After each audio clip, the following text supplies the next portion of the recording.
Right, what's going on, team? Now, welcome back to a new YouTube video. Now today, we are going to do one which is basically just accountability for me with the camera, because I want to get back on track myself. And quite a lot of you have always DM'd me, asked me questions like, how do I get back on track after a weekend? I've obviously just came off the back of a holiday. I've had serious amount of beers in comparison to my average intake of alcohol compared to normal. Don't really drink anymore, but caned it on holiday. Same thing with a chicken gyros, same thing with a fried food and stuff like that. How do you get back on track, and how do you get back on track fast? So this video, I'm going to give you some of my quick tips. There's nothing too complicated, but it's going to give you a little bit of structure to sort of reduce some water weight, feel good, reduce the bloat, and just get back on track and feel great about yourself. I look like I'm holding this for an ad. I'm not. It's just my chosen shaker of the day. But tip number one. Okay, let's go straight into it. Now we're doing it right now. It is the most underrated type of cardio, but not really cardio, I'm going to call it. It's NEAT levels. Try and increase your NEAT levels as much as possible for the duration of at least a week to 10 days post-holiday or post-weekend blowout, post-week of falling off the wagon. Okay, whatever your situation is, whatever has happened, because I'm pretty sure that this is the reason you're watching this video, I want you to try and increase your NEAT levels as much as possible. So that's steps, that's activity that is outside of training. This is the undercover way that PTs stay in shape all year round. Okay, you see quite a lot of PTs, yes, they train hard, but quite a lot of the time we get messages from some of our clients being like, how do you get away with eating this? How do you get away with that? And that's because we're doing all of the strength, all of the conditioning, tracking with weights, which we tell you to do in the gym and online and stuff like that. And also on top of that, we're pretty much hitting 25,000 steps a day on the gym floor, or at least I used to be when I PT'd a lot.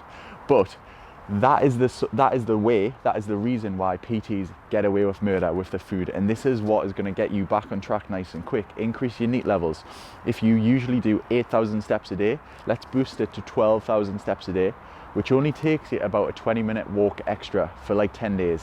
And that is going to help flush some water weight out, increase your daily expenditure for a week to 10 days as you do it. And it just makes you feel good. It's going to reduce your water weight and get you back on track.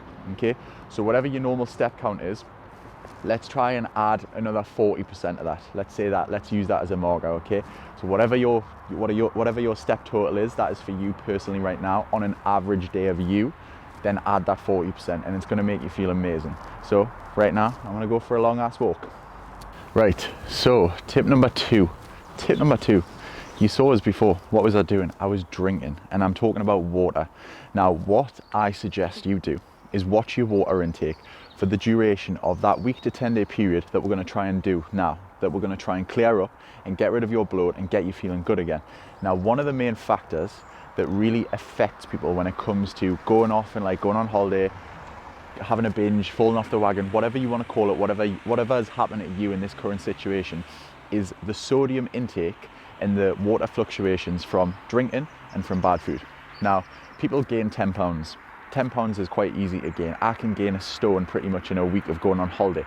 But is this body fat? No, absolutely not. I've been in a deficit for months and months leading up to a holiday, let's say weeks and weeks, or I've been at maintenance or something like that. Now, you have not like went into a crazy surplus by overeating by 500 calories on holiday. What you've done is you might have overate slightly, and you might have put on 1 to 2 to even maybe 3 pounds of body fat, but I guarantee the rest, that other 7 to 10 pounds, whatever it is water weight. Now, the reason this happens is because you are having foods that are more high in sodium for the duration of holiday. Your body stores water more. It holds that, and it holds the bloat. And this is very similar to what happens in girls when it comes to that time of the month. Okay, so what do you need to do to try and flush this out? Now, your body works very similar, I'm going to simplify it for you, to like a plant during transpiration. So the more water that you can put in and regulate everything else, so just go back to your normal diet, go back to your normal sodium levels. You might only have ketchup in the morning once, and that's your average sodium intake. You like put a little bit of salt on, don't go crazy, and then increase your water intake for 10 days. You're actually going to flush more water out. Okay, so the more you put in, the more you're going to flush out. And after that sort of 7 to 10 day period, you'll start seeing all of this water weight start to drop, and you will feel better about yourself. So the key is drink more water, almost flush your system out. It's going to clear out that sodium and regulate your intake, regulate those levels, and before you know it, you'll be feeling great. We'll go, we're rolling. We're rolling. Right, so the next thing, let's talk about training. Now, I don't want you to stress about training. When you come off, falling off the wagon, whatever it is, okay, like me, the best thing and what I'm gonna do today, okay, it is only really my first day back, is get back on to my usual training schedule. Now, what I see happen, which is a massive mistake, is people, obviously you've taken a few days off, maybe 5, 7, 10 days even, and what they're trying to do is they try and come in and train twice a day for the first 5 days, okay? Try and catch up on all them sessions. Now, one, your body's not going to be able to take that much volume in that short space of time. It's not going to be good. You're not going to recover. You're going to send your stress hormones through the roof, and it's likely that you're going to then fall off the wagon again, and you're going to get into this vicious cycle of training really hard, binging because you feel crap, not recovering enough, and then the next thing you're going to be going 10 days on the gym, 10 days off throughout the year. Okay, we see this happen all the time. We are creatures of absolute, and we find it very, very easy to go from doing nothing to then saying, right, I'm going to change my life. I'm not going to speak to anyone. I'm not going to eat out with anyone. I'm going to do absolutely everything inside the gym. I don't want you to do that. What I do want you to do is, say you train 4 times per week on an average week, okay? I want you to just add something, which is maybe like 1 half-an-hour conditioning session extra every 5 days. So if it takes you 10 days to get back to normal and regulate your weight, get back on track, that would be 2 sessions, okay? So within the next 5 days, do 1 extra training session on top of what you already do. This could be a half-an-hour run, which is like a 5K for most people. It could be a half-an-hour on the bike of intervals, maybe going 30 on, 30 off, something like that. It could be anything. Go to a class, do an extra class, go to an extra conditioning class like we do at school. But all you want to do is do exactly what you usually do when you are on track, when you are seeing results and are making progress, and then add in 1 extra session every sort of 5 days. And that will clear you out. Again, it sounds really simple. Sweat is not burning fat, but what sweat can do is regulate your water levels, okay? So if you are feeling bloated, getting 1 extra conditioning session is going to benefit you with that sort of sense of holding water. So get an extra conditioning session in, get back to your usual training. Don't try and be Michael Phelps and try and train 10 times a day in the first couple of days just to get yourself back on track, and you'll be fine. You'll be right as rain in no time. Right, the last tip, nutrition. What do you do when you've fallen off track? Now, what I want you to think about first of all is, what were you doing and what was your goal before you #fell off the wagon, okay? Were you at maintenance, which is pretty much like what I am. So if I'm at maintenance, my calories that I worked out and that I track every single day before I went on holiday or something like that were based on maintenance calories. So that means every single day I'm not in a surplus, I'm not in a deficit, anything like that. I'm just simply at maintenance calories. So now for the next 10 days, what I might like to do, just to try and accentuate and accelerate me getting back to normal, me regulating my body, me losing water weight, maybe losing a couple of pounds of body fat that I've gained on holiday, okay? I want to create a couple of 100-calorie deficit. Just letting the car go past, okay? It's messing with the mic. So I might want to create a couple of 100-calorie deficit. Now I'm only talking about 200, 250 calories. And gradually after 10 days that will level out, and then I'll go back to maintenance calories, and I will continue to see progress of just maintaining my body and working on my performance. However, if you are someone who is on deficit calories and say building up to that holiday or building up to that blowout, whatever it is, you've been on a calorie deficit for like 8 to 12 to maybe even 16 weeks.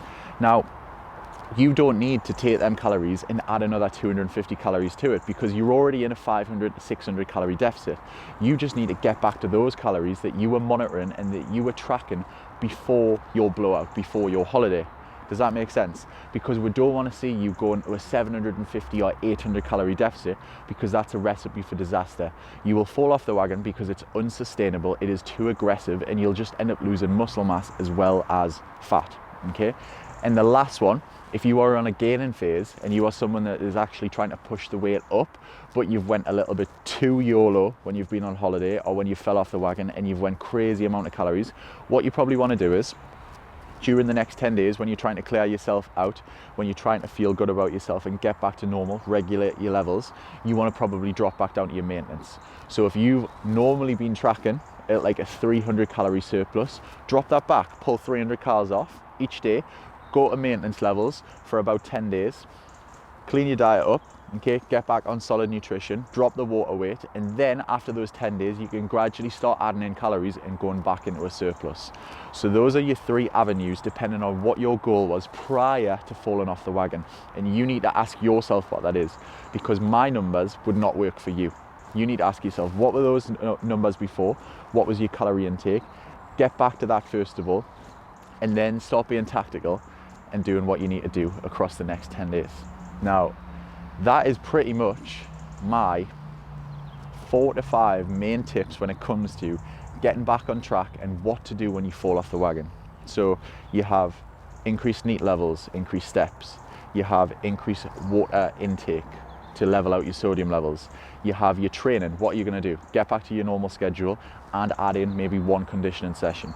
And then the last one, what we've just went through, nutrition. Now, if you take care of all of those, there's no magic pill, there's no magic recipe. You're going to feel great in no time. And the most important thing is just not to beat yourself up. You've been training all year round, maybe even for years, okay? Like me, 7 years deep. Now, all of those 7 years is not going to be undone with a week's holiday or 10 days holiday or even a bad weekend. So the best thing I'll do, don't stress, play tactical with those 4 to 5 main points, get back on track, and you will feel amazing. I hope that video has helped you. Give the video a like, give it a thumbs up. Please subscribe and share it with a friend if you see anyone else that maybe needs some tips about falling off the wagon. If you've got a friend that does it every weekend, that might help them and might give them a kick up the arse. And apart from that, I will see you in the next video.